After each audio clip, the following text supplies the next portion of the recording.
Hello everyone, কেমন আছো সবাই? আশা করছি তোমরা সকলে খুব ভালো আছো, আর আমিও কিন্তু বেশ আছি। নবমী থেকেই তো মেঘটা ফুলে ফেপে ছিল। দশমীর সন্ধ্যেবেলা থেকে সেই যে বৃষ্টি শুরু হলো, একাদশীতেও বৃষ্টি হলো, আর আজকে দ্বাদশী সকাল থেকে শুরু হয়েছে অঝোর ধারায় বৃষ্টি। আর চারপাশটা দেখতে এত ভালো লাগছে। তবে জানেন তো, মা দুর্গার কাছে এটাই প্রার্থনা করছি যে পুজোর সময় বৃষ্টিটা না হয়ে খুব ভালো হয়েছে। কারণ পুজোতে যেমন আমাদের সকলের আনন্দ লুকিয়ে থাকে, সেই সাথে কিন্তু অনেকের সারা বছরে রোজগারের একটা রাস্তাও হয়ে থাকে। কত মানুষ তো এমনও হয় যারা পুজোর এই সপ্তমী অষ্টমী ব্যবসা করে তাদের ঘরে নতুন জামা কাপড় বা খাবার দাবার তারা নিয়ে যায়। তাদের কিন্তু এই দিনগুলোর জন্য পুজোটা ভালোভাবে থাকাটা সব থেকে জরুরি। যাই হোক, বৃষ্টি দেখে সারাদিন কাটালে তো আর চলবে না, বসাতে হবে তো রান্না। তাই কিন্তু এদিকে আলু সেদ্ধ করে টুমো টুমো করে কেটে নিয়েছি, ডিমটাও ভেজে রেখেছি। আমাদের আবার ডিমের ঝোলে রসুন খেতে ভালোবাসে, তবে রসুনটা সেদ্ধ হতে সময় লাগবে বলে আগে তেল গরম করে রসুনটা একটু দিয়ে নাড়াচাড়া করে তারপর জিরে তেজপাতা রসুন থেতো সববার দিয়ে এই পেঁয়াজগুলোকে আর রসুন দিয়ে কুচি করে রেখেছিলাম সেটাকেও হালকা করে ভেজে নেব। আর এর সাথে দেবো একটু গোটা গরম মশলা। পেঁয়াজটা হালকা ভাজা হয়ে আসলে তাতে জানেন তো সেন্টটা এত সুন্দর হয়, সেটা আপনারা একবার দিয়ে দেখলেই বুঝতে পারবেন। আলুগুলোও দিয়ে দিলাম, পেঁয়াজটাও ভাজা হয়ে গেছে। আলুগুলো একটু ভাজা হয়ে এলে তারপর মশলাগুলো দেব।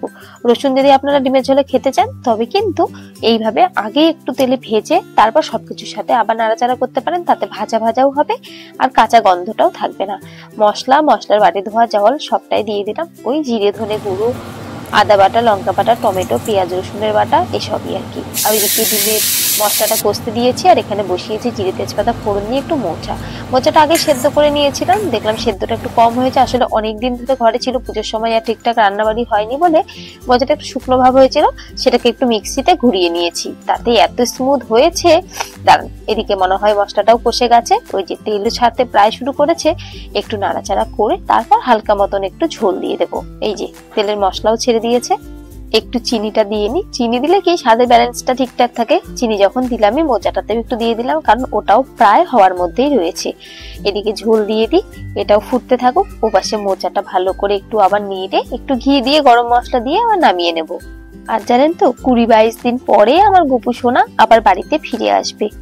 চাকরি ঝোলটাও ফুটে গেছে, ডিমটা দিয়ে দিই, তাহলে কিন্তু ব্যাস ডিমেও মশলাগুলো সব ঢুকে যাবে। ভাবছি এবার একটু ছাদে যাব, বৃষ্টিটাও একটু কমেছে দেখলাম খানিকক্ষণ হলো। এসছি ছাদে, দেখেছেন আকাশটা কিরকম মেঘ করে রয়েছে।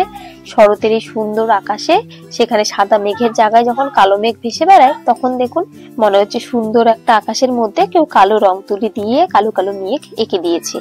যাই হোক, গাছগুলো তো বেশ অনেক ফুল রয়েছে, আর লেবু গাছটাতে এত ফুল হয়েছে আপনাদেরকে কি বলবো। তবে হ্যাঁ, গন্ধরাজটাতে একটু কম এবার এসেছে, এখনো কুড়ি ফুল কিছুই আসেনি। দেখেছেন মেঘটা কি কালো হয়ে রয়েছে। দুপুরের খাওয়া দাওয়া সেরে ধোয়া কাপড় পরে এখন বেরোচ্ছি গোপুসোনাকে আনতে। এখন বাজে ওই 4:30 মতন, তবে বেরোতে একটু দেরি হয়ে গেল। যাওয়ার সাথে সাথে আর কোনোখান থেকে বেরোনো যায় না। যাই হোক, তবে আগে পৌঁছই, তারপর চলে এসছি। এসেই আগে এসছি গপুকে দেখতে। আমাদের অসুখ ছিল বলে কিন্তু বেশ অনেকদিন থেকে আমাদের গপুকে দেখা হয়নি, কারণ ঠাকুর ঘরে ঢুকতে পারিনি। তো যাই হোক, ওরা বললো যে সন্ধ্যা লাগছে, সন্ধ্যা বাতিটা দিই, ওকেও খেতে দিই, খাওয়া দাবার করে তারপর যাবে। সন্ধ্যাবেলা তো আর কেউ কাউকেই ছাড়ে না। কালকে একাদশী ছিল বলেও আমাদেরকে আর দেয়নি, পুজোতেও দেয়নি। আজকে দ্বাদশী, বললো ভালো দিন, তাই আমাদেরকে আমাদের গপু আবার ফেরত দিল।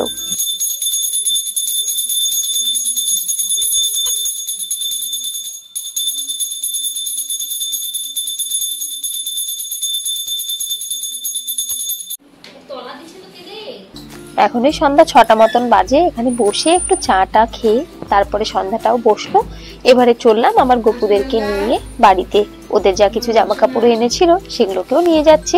চলুন তবে আমার সোনাদেরকে নিয়ে এবারে বাড়ি ফেরা যাক।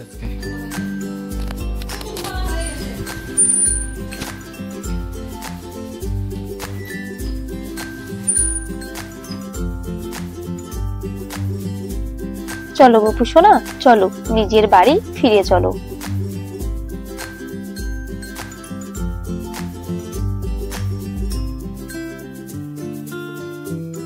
গোপুসোনাকে বাড়িতে রেখে রাতে রান্না সেরে এখন আমরা যাচ্ছি কার্নিভাল দেখতে। কালিয়াগঞ্জ থেকে আমার ভাগ্নিও এসেছে, সবাই 3 জনে মিলে যাচ্ছি কার্নিভালে।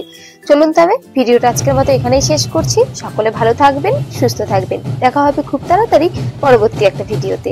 আর আমার কার্নিভালের ভিডিও যদি দেখতে চান, আমার অন্য একটা চ্যানেলে সমস্ত রকমের কার্নিভালে যা যা করা হয়, সেই বাজনার সমস্ত ভিডিও থাকে, আপনারা সেই চ্যানেলটা ফলো করতে পারেন।